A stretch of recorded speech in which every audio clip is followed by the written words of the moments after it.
अचो त दिलचस्प दुनिया में एक झाती पायूं ऐं हिक वॾे जहाज़ बाबति ॼाण हासिल कयूं। दोस्तों, चैनल सब्सक्राइब करियो ऐं दोस्तन के शेयर भी करियो।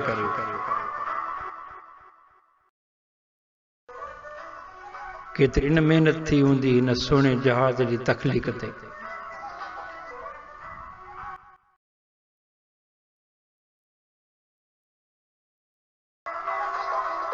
दुनिया जो सब खां आरामदह जहाज़ कॉन्कॉर्ड रुगो 3.5 कलाकनि में एटलांटिक समुंड पार कंदड़ जहाज़ आखिर नाकाम छो थियो?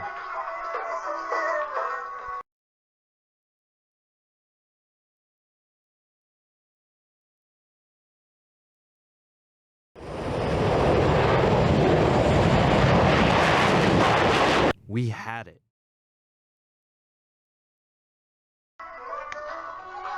इहो सुवाल हर माण्हू जे ज़हन में ईंदो आहे त आख़िर सभ खां आराम ॾींदड़ जहाज़ ऐं आवाज़ खां ॿीणी रफ़्तार सां उॾामंदड़ ही जहाज़ नाकाम थी ग्राउंड छो थियो, यानी हाणे उहो उॾामे कोन थो।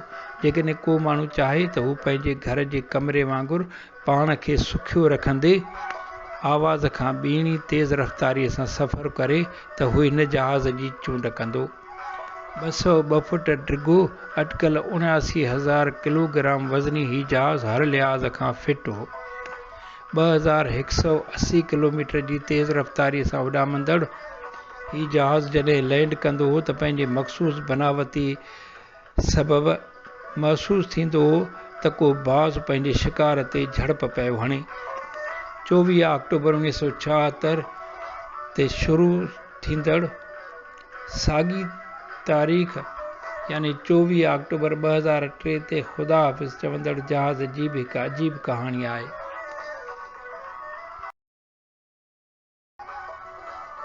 दुनिया जी सभ खां वॾी नवाबादी क़ाइमु कंदड़ मुल्क, जंहिं लाइ चयो वेंदो हो त उन जी बादशाहीअ तां कॾहिं बि सिज न हिलंदो, ऐं दुनिया जी ॿियो नंबर वॾी नवाबादी क़ाइमु कंदड़ मुल्क फ्रांस, इन्हनि ॿिन्ही मुल्कनि जो गॾियल मनसूबो हो ही जहाज़। असल में ॾिठो वञे त आवाज़ खां तेज़ रफ़्तार यानी सुपरसानिक जहाज़ ठाहिण जी ड्रोड़ शुरूआत अमेरिका कई, जेको 6 अगस्त 1945 में हिरोशिमा ते इंसानी तारीख़ जो पहिरियों एटम बम हणण खां पोइ सरमाएदार दुनिया जो लीडर बणियो। उन खां अॻु इहो एज़ाज़ बर्तानिया खे हो। हिन जहाज़ खे ठाहिण लाइ तय थियो त हिकु जहाज़ फ्रांस ऐं ॿियो जहाज़ बर्तानिया में ठाहियो वेंदो। इहो मुआहिदो 29 नवंबर 1962 ते थियो।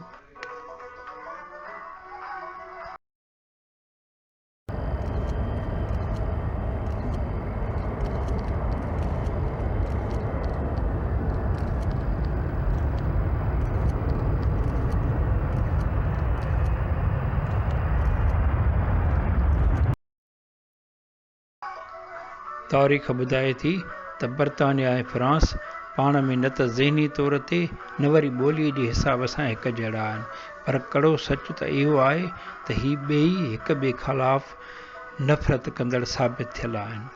तंहिं करे उन्हनि जी दोस्तीअ वारे हिन मुआहिदे बि ॿिन्ही जे ज़हननि में शक पैदा कया, जेके वक़्त ब वक़्त ज़ाहिर थींदा रहिया। एतिरे क़दुरु जो बर्तानिया जे वज़ीर अज़म हेरोल्ड विल्सन खे जॾहिं ख़बर पई त लफ़्ज़ कॉन्कॉर्ड पोयां फ्रांसीसिन पंहिंजे ॿोलीअ जे हिसाब में आख़िर में ई लफ़्ज़ जो इज़ाफ़ो कयो आहे त इहो हटरायो वियो, जंहिंखे वरी फ्रांसीसी सदर डिगाल लॻराए छॾियो। बहरहाल हिन जहाज़ जी डिज़ाइन ऐं ख़ूबियुनि बाबति ॿुधी दुनिया मां तमामु घणा आर्डर अचणु शुरू थी विया, छो त सभिनी सम्झो थे त आईंदे जो जहाज़ ही आहे। सभ खां घणा आर्डर अमेरिका जा हुआ, जंहिंजे सदर जॉन एफ कैनेडी ख़फ़ा थी उन खां बहितर जहाज़ पाण वटि ठाहिण जो हुकुम सादर कयो।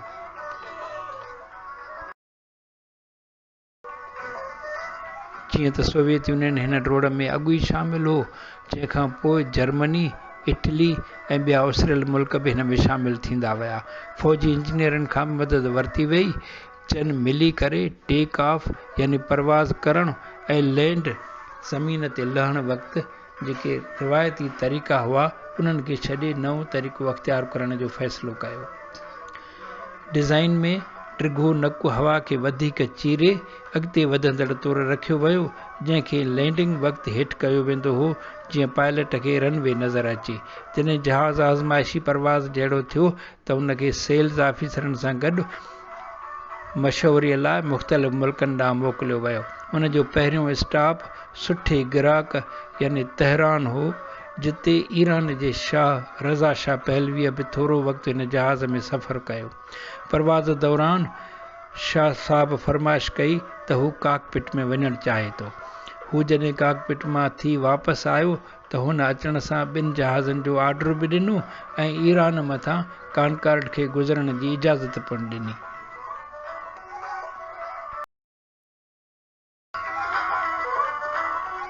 अजब इतफ़ाक़ थियो जो हीअ आज़माइशी परवाज़ जॾहिं जापान पहुती ऐं उन्हनि हिन जहाज़ जो कारो घाटो धुओं ॾिठो त पंहिंजो 3 जहाज़नि जो ॾिनल ऑर्डर कैंसिल करायो।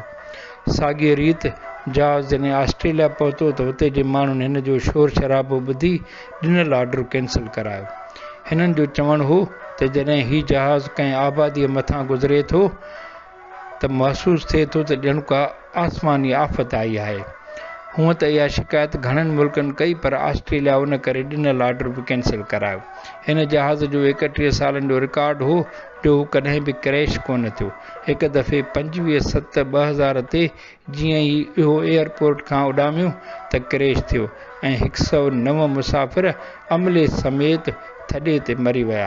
हिन हादसे जी तहक़ीक़ाती रिपोर्ट में ॿुधायो वियो त जहाज़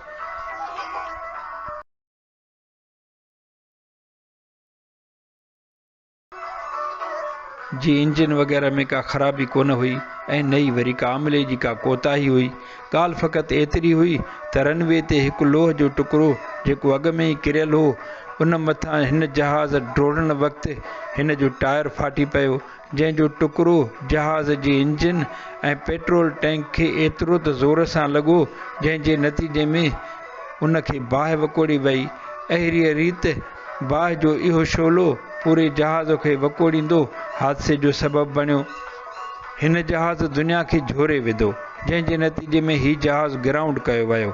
उन खां पोइ नवंबर 2001 में वरी उन खे बहाल कयो वियो, पर नंढा नंढा मामला आॾो ईंदा रहिया, जंहिं करे दुनिया जे हिन ख़ूबसूरत जहाज़ खे 2003 में हमेशह जे लाइ अलविदा करे ग्राउंड कयो वियो।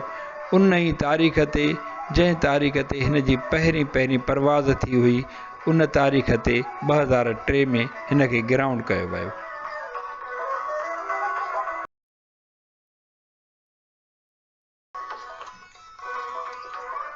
हिन तस्वीर में ॾिसी सघिजे थो त हीउ शहज़ादो जहाज़ कीअं सड़ियो, जंहिंजे नतीजे में 109 माण्हू थॾे ते फ़ौत थी विया।